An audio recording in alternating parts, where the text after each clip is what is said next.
Merci d'être présent aujourd'hui à cet atelier sur déserter, bifurquer ou bien transformer. Je vais faire un petit focus sur la quête de sens spécifiquement des jeunes. Ce qu'on s'aperçoit, c'est que beaucoup d'étudiants, en effet, sont en quête de sens. Une majorité, c'est quasiment tous les étudiants, quand vous leur posez la question, vous répondent « Ah oui, on cherche du sens, on veut donner du sens à notre métier ». Mais tous ne cherchent pas la même chose derrière la notion de sens. La question du salaire fait partie, pour certains, de la quête de sens. Pour certains, ça peut être les intérêts du poste, la volonté d'avoir une reconnaissance en interne. Un intérêt sociétal, mais l'intérêt environnemental est de plus en plus présent auprès des jeunes, et c'est quelque chose qu'on retrouve de plus en plus souvent comme étant clé dans la quête de sens. Il y a aussi une opposition qui se fait de plus en plus entre les petites entreprises et les grandes entreprises. Aujourd'hui, c'est que, je vous cite une étude, j'aime pas trop ça, mais c'est moins de 15% des 18-30 ans qui disent vouloir travailler dans une entreprise du CAC 40. Donc c'est un chiffre très faible par rapport à ce que c'était il y a une bonne dizaine d'années. Et on voit que c'est des chiffres en baisse. Pour vous donner un exemple très concret d'une école, à Centrale Nantes, il y a 5 ans, c'était 75% des étudiants qui intégraient des grands groupes. Aujourd'hui, c'est 75% des étudiants qui intègrent des TPE et PME. Donc on voit qu'il y a un intérêt de plus en plus marqué pour plutôt les petites structures, parce que aussi l'impression que les petites structures sont plus à même de laisser parler la quête de sens des jeunes, de leur donner l'impact qu'ils et elles souhaitent avoir. Sur la question du salaire, vous allez me dire oui, les jeunes, ils veulent avant tout un salaire élevé, et c'est vrai, vous avez raison. On a beaucoup opposé la quête de sens et la volonté d'avoir un salaire élevé. Et je pense qu'aujourd'hui, il ne faut pas se leurrer. Le salaire, ça reste le critère de choix numéro 1 pour un jeune. Ça veut dire qu'il peut quand même refuser un job qui est trop mal payé si c'est un job de l'impact. Et nous, on le voit aujourd'hui, on a une petite asso et on recrute sur des salaires très bas, et on voit que c'est problématique pour les jeunes qui aujourd'hui cherchent à avoir des revenus élevés. Donc voilà, ne vous méprenez pas et ne pensez pas que je suis en train de vous dire que la quête de sens passe avant tout et qu'on est prêt à être payé au SMIC, parce que ce n'est pas le cas de tous les jeunes. Je vais rentrer maintenant dans le cœur du sujet, sur déserter, bifurquer ou bien transformer. La désertion, qu'est-ce que c'est ? Donc nous, déserter, on considère que c'est quitter le système, donc ne pas travailler dans une entreprise ou une structure qui fait partie de l'économie capitaliste, mais préférer des activités à la marge. Et ça, c'est quelque chose qui est extrêmement bien illustré dans le discours des jeunes à AgroParisTech que vous avez probablement déjà entendu. Mais du coup, nous, on a de notre côté réfléchi un peu à pourquoi est-ce que les jeunes parfois décidaient de déserter. Donc il y a plusieurs choses qui viennent. Par exemple, le manque de confiance en le système. Ce qu'on aperçoit, c'est que quand on les rencontre, ces jeunes-là qui décident à la fin de leurs études de complètement déserter, c'est qu'ils ne croient plus en le système. Et vraiment, c'est le système, les entreprises, le capitalisme. Ils n'ont plus du tout envie d'avoir le moindre pied dans ce système. Le souhait d'indépendance, mais surtout d'alignement, la volonté de ne pas devoir être en dissonance cognitive en arrivant au travail et d'être 100% aligné avec ses valeurs et de ne faire aucune concession sur son engagement personnel. Et aussi la volonté de créer un mouvement autour du refus de travailler dans ces entreprises-là. Ça, c'est quelque chose qui est extrêmement important et qui est très souvent ressorti. C'est de se dire que si on déserte ces entreprises-là, elles n'arriveront plus à recruter, et si elles n'ont plus personne dans leurs équipes, elles devront s'éteindre. Et donc, c'est vrai que ça a été un des gros sujets qu'on a beaucoup entendu, la volonté de créer ce mouvement autour du refus d'intégrer les entreprises. Et à l'inverse, il y a des risques, comme vous l'avez mentionné, au fait de déserter, notamment le fait que ça peut parfois entraîner une précarité financière, de l'insécurité. On a à notre échelle aussi beaucoup rencontré des jeunes qui, juste après leurs études, ont déserté un temps et qui finalement ne se retrouvaient pas toujours heureux ou épanouis dans cette volonté de désertion, parce que ça pouvait créer une certaine précarité ou un certain décalage. Comme vous le mentionnez tout à l'heure exactement, c'est à l'image du colibri que ce mouvement ne s'amplifie pas. Et en fait, si ce mouvement-là, il ne s'amplifie pas, les postes, ils vont ça sera trop à la marge pour que les entreprises en souffrent réellement. Et à l'inverse, le risque contraire, c'est que plutôt que d'avoir une désertion des postes, il y ait une désertification des postes, c'est-à-dire un remplacement des humains plutôt par des machines ou par de l'intelligence artificielle, et que finalement les entreprises continuent de tourner et juste aient un peu plus de temps pour s'adapter, faire les choses différemment, et que finalement tout le monde y perde au change. Et un autre risque, c'est le manque de reconnaissance sociale de ces métiers. Et en effet, c'est un mouvement qui est très minoritaire. Aujourd'hui, on a pas mal de retours d'écoles, principalement des écoles de commerce, d'ingénieurs. Donc ce dont on s'aperçoit, c'est que ce mouvement, il est plus présent dans les établissements d'ingénieurs et principalement les établissements les mieux cotés. Donc c'est surtout aux mines, à Centrale, à l'AgroParisTech qu'on retrouve les plus gros mouvements de désertion. Mais il reste très minoritaire, ça veut dire que ceux qui sont écoactifs et qui veulent vraiment sortir du système et qui sont très militants, avec un militantisme extrêmement virulent et extrêmement politisé, représentent moins de 10% des étudiants de ces promos-là. Il y a aussi des étudiants dont on ne parle pas et dont je ne vais pas parler aujourd'hui, mais qui existent, qui sont aussi des étudiants climato-sceptiques ou qui juste n'ont pas du tout envie d'agir ou qui n'ont pas du tout envie qu'on leur parle de ces sujets-là. Mais en fait, la grosse masse aujourd'hui, dans une école, c'est 80% des étudiants qui juste est un peu le ventre mou, qui est sensible aux questions écologiques, mais qui pour autant ne désertera pas. La question de la désertion, c'est une question de privilégiés. Tout le monde ne peut pas se permettre de arrêter du jour au lendemain un travail bien payé pour faire à vivre dans un écolieu ou faire du woofing. Enfin, tout le monde ne peut pas se le permettre. Il y a des gens qui doivent travailler l'été au supermarché pour gagner des sous. Et donc, en effet, la désertion, c'est un sujet principalement porté par des jeunes qui ont les moyens, qui sont privilégiés, qui peuvent se le permettre. Mais je dirais, moi, que c'est si eux ne le font pas, qui le fait? Enfin, ils ont aussi cette responsabilité-là, et je m'inclus dedans. On a cette responsabilité-là, nous qui avons la chance de ne pas d'avoir des parents qui peuvent nous aider si jamais il y a un problème, qui avons la chance d'avoir un bagage socio-économique assez important. Si nous on le fait pas, en fait, qui le fait? Mais je rejoins que cette manière-là de s'engager, c'est une manière qui n'est pas accessible à toutes et tous. Donc, si on ne déserte pas, une deuxième manière de faire, ça peut être la bifurcation. Donc la bifurcation, comment est-ce qu'on le définit? C'est choisir de n'agir ni tout à fait de l'intérieur, donc c'est-à-dire en s'éloignant des logiques de marché et de compétition du mieux possible, ni tout à fait de l'extérieur, c'est-à-dire qu'on reste quand même dans une structure qui a une existence juridique et légale, qui utilise des moyens de diffusion traditionnels et que certaines personnes pourraient qualifier de incohérentes ou avec des paradoxes, parce que finalement on est sur une ligne de crête, on doit utiliser certaines choses qui appartiennent au système en essayant au maximum de s'en éloigner de l'autre côté. Bifurquer, pourquoi est-ce que les gens bifurquent?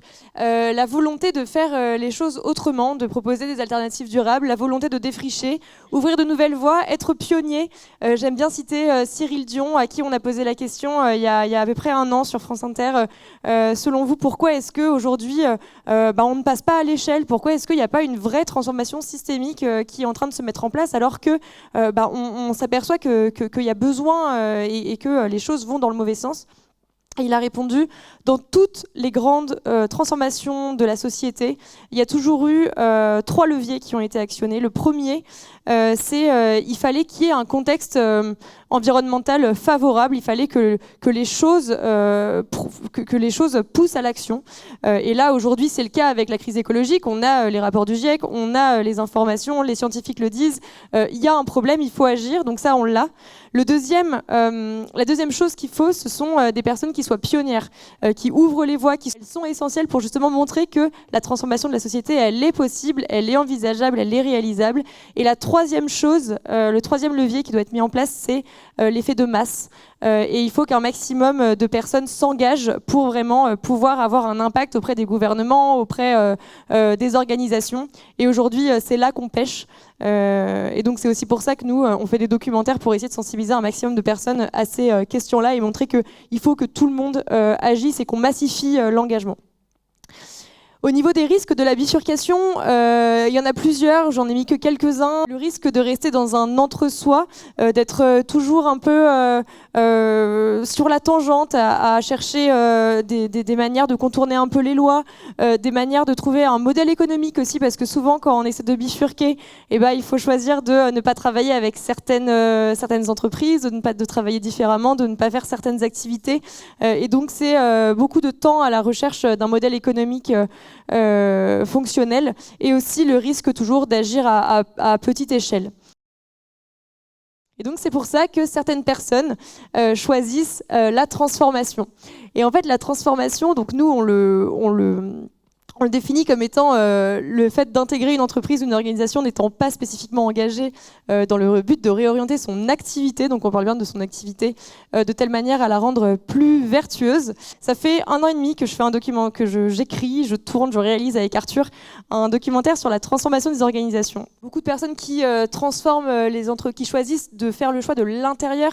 Il y a plusieurs raisons derrière ça, notamment la volonté de passer à l'échelle, l'impression qu'en désertant ou en bifurquant, on reste à la marge, on reste dans un entre-soi, alors que en transformant de l'intérieur, on peut avoir un impact sur le sacré système dont on parlait tout à l'heure. La volonté aussi de garder parfois un statut social, un salaire régulier, ce qui peut s'entendre aussi, et la volonté de s'attaquer au cœur du problème.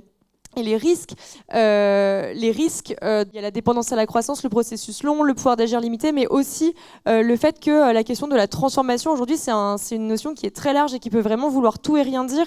Et pour illustrer ça de manière très personnelle, là, le documentaire qu'on est en train de faire, au moment où on a commencé à le tourner, on a fait un très grand appel à témoignages.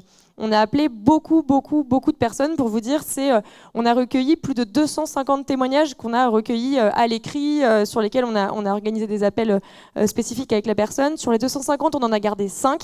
Et je dirais qu'il y en a à peu près 180 qui faisaient de la RSE à la papa, où ils nous ont appelés pour nous raconter qu'ils ont fait un bilan financier, extra-financier de leur entreprise, ou qu'ils ont changé, qu'ils ont mis un menu végétarien à la cantine, ou qu'ils ont fait un jour, il y a 2 ans, une fresque du climat devant les dirigeants. Et ce sont des super premiers pas pour une entreprise. Je ne suis pas en train de dénigrer les personnes qui font des fresques ou les personnes qui mettent en place des actions au niveau local pour leur cantine, ou qui font des rapports extra-financiers. Mais on mélange un peu tout. Et aujourd'hui, quand on parle de transformation, on s'aperçoit aussi aujourd'hui que tout à l'heure, j'entendais parler de l'entreprise libérée, j'entendais parler de l'entreprise régénérative, on parle de l'économie bleue, on parle de la redirection écologique. D'Alexandre Monin, il y a beaucoup de concepts autour de la transformation écologique des organisations, il y a beaucoup de choses qui sont mises en place, et aujourd'hui il y a un peu un flou artistique autour de ce qu'est réellement la transformation.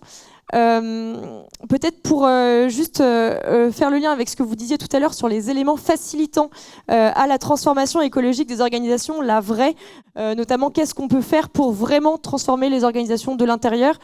C'est on va dire les premières conclusions qu'on tire du documentaire, mais il y en a plein d'autres. Mais voilà, dans les grandes lignes, la mobilisation des équipes en collectif, en fonction du type de structure, on a plus ou moins de difficultés à se transformer. Ça va pas être aussi facile pour H&M que pour peut-être une collectivité locale, par exemple, ou pour une entreprise familiale qui peut avoir un regard un peu plus long terme versus une entreprise cotée en bourse. La taille de l'entreprise aussi qui change, l'activité. Il y a des activités, comme on le disait tout à l'heure, par rapport à la transformation rapide, qui aujourd'hui n'ont plus le choix que de se transformer, et qui sont peut-être dans des secteurs d'activité où les autres entreprises ont commencé à prendre le pli, où les concurrents ont commencé à eux aussi adapter leur activité. Donc dans ce cadre-là, c'est aussi plus facile de se transformer et de repenser l'activité.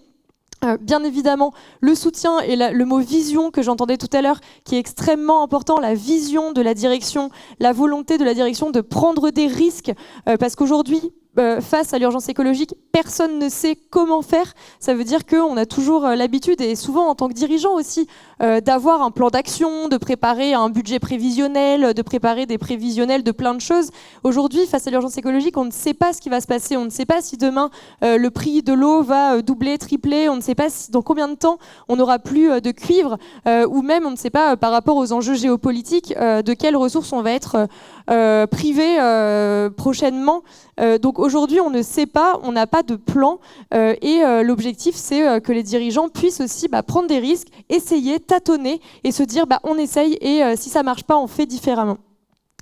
Le fait aussi d'avoir des groupes de travail interdépartements, c'est pas un sujet de la RSE uniquement, la transformation des entreprises, ça doit infuser dans tous les départements de l'entreprise parce que chaque personne est experte de son sujet et on va pas pouvoir demander à quelqu'un de la RSE de savoir comment transformer les achats, la finance, la logistique et les approvisionnements. Il faut avoir des personnes qui soient relais dans tous les départements pour pouvoir appliquer les expertises départements aux enjeux de transition écologique. Et pour moi aujourd'hui, quand j'entends des personnes, peut-être que c'est votre cas, je l'espère pas, mais qui m'appellent en disant moi je suis le transformateur, la transformatrice de l'entreprise et que j'apprends que la personne elle a à la fois la casquette de responsable RSE mais aussi de responsable communication, souvent c'est des très mauvais signaux qui sont envoyés je trouve par les entreprises. Un autre sujet c'est réallouer les compétences. On parlait tout à l'heure de transition juste. Comment est-ce qu'on fait demain pour que voilà, des personnes qui avant travaillaient dans des mines à charbon aient un emploi, réutilisent leurs compétences mais pour d'autres choses. La communication interne et externe, extrêmement important que les entreprises ou les organisations communiquent en interne sur ce qu'elles font, sur ce qui est mis en place pour faire en sorte qu'un maximum de collaborateurs les rejoignent. On est intervenu il y a quelques mois dans une grande boîte du CAC 40 auprès des managers. Et donc, ils ont fait venir beaucoup de managers de plein de départements différents. Et en fait, lors de cette conférence, les uns les autres apprenaient que tiens, il y a quelque chose. C'était une entreprise de téléphonie. Apprenaient que tiens, il y a quelque chose qui avait été fait pour faire un partenariat avec Fairphone. On le savait pas. Tiens, il y a quelque chose qui a été fait pour réduire l'impact des box et de la fibre. Hop, on le savait pas. Et en fait, se rendre compte que une conférence où on réunit des dirigeants, c'est l'occasion pour les gens d'apprendre ce qu'ils font les uns les autres. Je trouvais ça assez inquiétant de se dire comment ça vous l'avez pas su avant, comment ça vous n'avez pas réussi à vous rassembler en collectif et comment ça le projet de faire un partenariat avec Fairphone plutôt qu'avec Samsung, ça n'a pas suffisamment rayonné en interne pour que les autres services puissent s'en emparer également. La question de l'honnêteté. Là, je vais vous prendre un exemple aussi très parlant. On travaille beaucoup avec Audencia, l'école de commerce à Nantes, et notamment avec José Maillet, qui est le fondateur du programme Gaïa, qui est un programme environnemental, qui essaye de faire du commerce différemment et donc de former les étudiants en école de commerce aux enjeux transition écologique. Et donc, il me racontait que très récemment, ils ont fait une conférence sur la transformation du secteur de la cosmétique. Et donc, ils ont fait intervenir 3 entreprises de la cosmétique, mais qui sont toutes un peu cracra.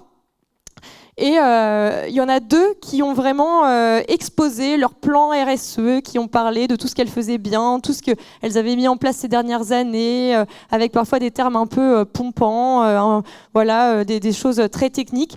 Et l'autre entreprise, qui était la plus cracra des 3, qui a été la seule à dire moi aujourd'hui, j'ai un peu honte d'être là parce que je viens vous présenter un plan RSE alors qu'on n'est pas à la hauteur, on sait qu'on a des enjeux et en fait aujourd'hui on est mauvais, on fait les choses mal, on est basé sur une économie qui est destructrice et qui a été ultra honnête et qui a dit mais en fait moi j'ai besoin que vous nous aidiez à nous transformer, qu'on ait des nouvelles idées, qu'on fasse les choses différemment, qu'il y ait des impulsions en interne. Et à la fin de la conférence, tous les étudiants sont allés voir l'entreprise la plus cracra avec leur CV pour la rejoindre parce que c'était peut-être la plus cracra, mais au moins c'est celle qui a été la plus honnête. Et enfin, le lien entre sécurité de l'emploi et écologie, ça c'est un lien à quelque chose qu'on est en train de traiter aussi beaucoup dans le documentaire. Là, on va plus sur le volet philosophique du sujet, mais il y a un chercheur philosophe qui s'appelle Paul Guilibert qui a beaucoup étudié ce sujet-là, et notamment le fait que depuis des décennies, tous les patrons ont toujours voulu opposer la préservation de l'emploi, la sécurité de l'emploi et l'écologie. Et aujourd'hui, c'est quelque chose dont il faut sortir. Et je pense que vous, en tant que dirigeant responsable, il y a tout un travail aussi de réflexion autour de comment est-ce que, plutôt que d'associer chômage de masse et transformation écologique, on peut associer transformation écologique et réallocation des compétences et travailler dans un environnement plus sain avec plus de sens.